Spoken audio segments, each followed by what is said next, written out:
ये गोवर्धन लीला जो हुई थी, इसका एक कारण था।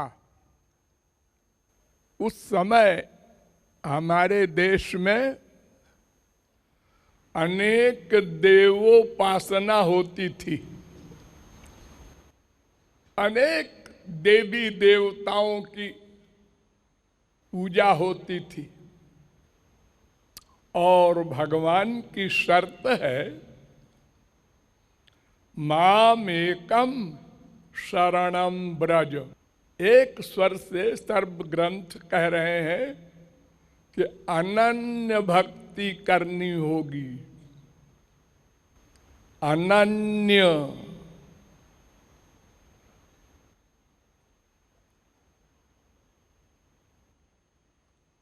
अहैतुक का व्यवहिता या भक्ति पुरुषोत्तमे। भगवान ने मां को उपदेश दिया था, कपिल ने। अनन्य। हम लोग बहुत भक्ति कर चुके अनंत जन्मों में, लेकिन अनन्य भक्ति नहीं किया।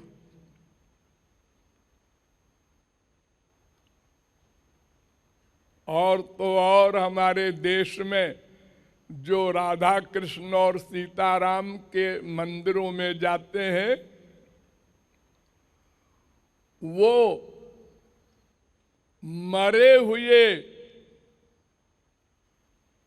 मनुष्यों के कब्रिस्तान में भी जाते हैं, और ऐसी धारणा है कि वो मरा हुआ पुरुष हमारी इच्छाओं को पूरी कर देगा, जैसे भगवान इच्छाओं को पूरी कर देते हैं। यानी हम लोग ऐसी मक्खी हैं जो गंदी से गंदी जगहों में भी बैठती है, और ठाकुर जी के ऊपर जो फूल चढ़ा होता है उस पर भी बैठती है। अनन्य नहीं। अनन्य माने होता है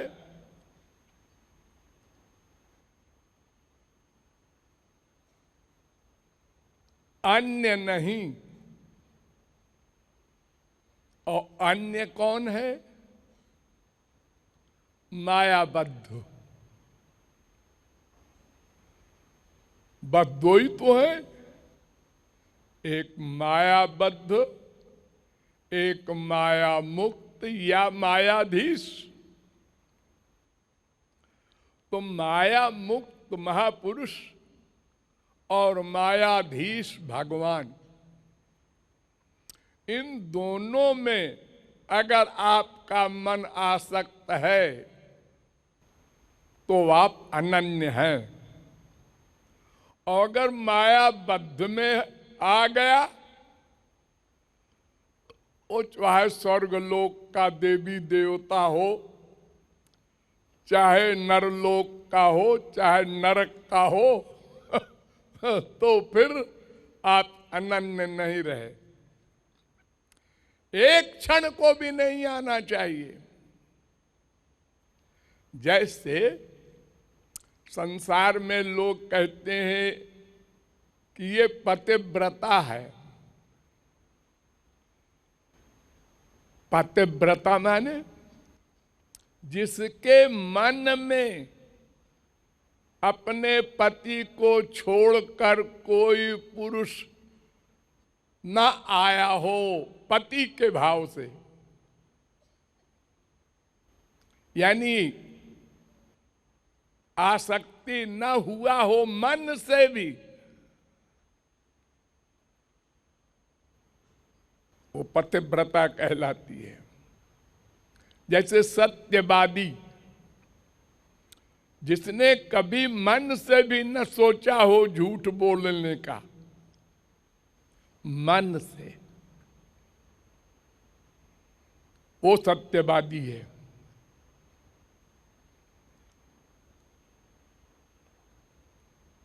तो अनन्य भगवान की शर्त है,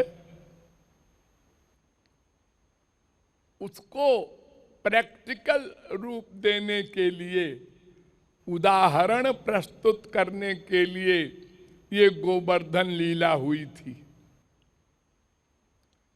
सब बूढ़े ब्रजवासी पानी को जो बरसने को है उसको इंद्र की कृपा मानते थे। जो बरसात में पानी बरसता है और पूजन करते थे। अरे आज भी बहुत से लोग करते हैं। अगर 10-20 दिन पानी नहीं बरसा तो किसान लोग बड़े बड़े नाटक करते हैं। कोई लोमड़ी का ब्याह करवाता है, कोई अंड बंड जिसके जो मन में आए, वो किसी मूर्ख बाप ने कुछ चला दिया, बस चल रहा है, ऐसा करो तो पानी बरस जाएगा। लेकिन ये इंद्र वाली बात तो स्वर्गलोक की है। इसलिए इस स्वर्गलोक संबंधी उपासना को बंद करवाने के लिए श्री कृष्ण ने ये लीला की थी। ब्रजवासियों को अपने पक्ष में करके, शास्त्र वेद का रहस्य समझा करके, यानी एव शब्द का अर्थ सबके हृदय में भर करके और इंद्र की पूजा बंद कर दी। नारद जी आए, उन्होंने कहा हो ये क्या हो रहा है, इंद्र की पूजा बंद कर दिया। वो तो इधर की उधर लगाने वाले है ही हैं। वो गए इंद्र के पास, उन्होंने कहा तुम यहाँ पर ऐशो आराम में लगे हो, पता है एक जरा से छोकरे ने ब्रज में तुम्हारी पूजा बंद करवा दी है। नारद जी ने बताया नहीं ये छोकरा क्या है, उन्होंने भिड़ा दिया। इंद्र ने कहा है कौन है वो? अरे वो नंद का लड़का है। अच्छा, अब बताते हैं। उसने ऑर्डर दिया अपने मेघों को, उसके यहाँ प्रलयकालीन मेघ रहते हैं। ये नहीं जैसे आप लोग पानी बरसता है ऐसे बादल नहीं, मूसलाधार मूसल होती है ना, इतना बड़ा मुंह होता है मूसल का, उस धार से पानी बरसाना। महाप्रलय में बरसता है वैसा पानी, जब सृष्टि समाप्त करना होता है। तो अब सांप गड़बड़ भाग रहे हैं चारों ओर। तो भगवान ने उस समय ये गोवर्धन पर्वत को उठाया था।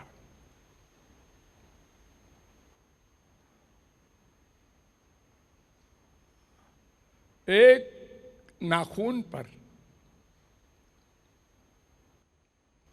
अरे वो तो अनंत ब्रह्मांड को उठाए हैं संकल्प से, तो ये कौन बड़ी बात है।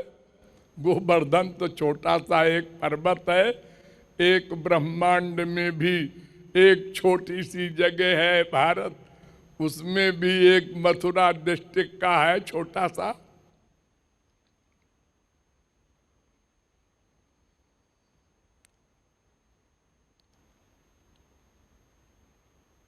तो सारे ब्रजवासी उसी के नीचे खड़े हो गए थे। जब देखा इंद्र ने ये क्या हुआ, ये कैसे कर दिया इस लड़के ने, अब भगवान ने उसको ज्ञान कराया भीतर से ही, ये ऐसा वैसा नहीं है, ये तुम्हारा बाप है। तुमको अहंकार था ना। तो ऐरावत हाथी पर आया और उतर करके ठाकुर जी के चरणों में रोया गाया।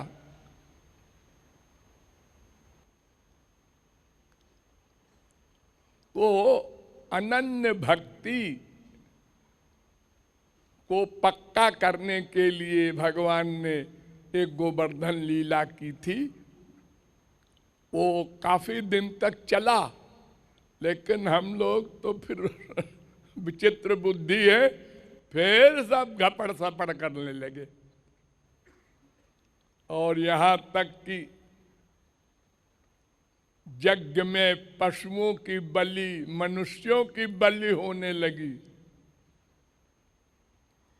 फिर बुद्ध का अवतार हुआ। फिर ये सब होता रहता है पृथ्वी में। जब जब गड़बड़ हो, बहुत गड़बड़ होती है, तो कोई न कोई अवतार आता है, महापुरुष आता है और कुछ ठीक कर जाता है। फिर गड़बड़ अधिक हो जाती है। ये सृष्टि में चलता रहता है, अप डाउन। और जब बहुत गड़बड़ हो जाती है तब फिर प्रलय हो जाता है। भगवान जब परेशान हो जाते हैं तो कहते हैं अब हम सोएंगे। ये सब बच्चे आवारा हो गए। तो प्रलय करके भगवान सो जाते हैं। लेकिन जैसे मनुष्य घबरा के परेशान हो करके और कुछ तो अल्पज्ञ शराब पी करके परेशानी से बचने के लिए सो जाते हैं, लेकिन कब तक सोएंगे? ऐसे ही भगवान भी एक दिन ऐसा आता है कि एकाकी न रमते, अकेले रहते रहते बहुत दिन हो गया, सोते सोते अब उठें। काहे को उठ रहे हो? सोए रहो ना। अरे वो ऐसा है कि वो हमारे अंदर अनंत जीव बेचारे पेंडिंग में पड़े हैं।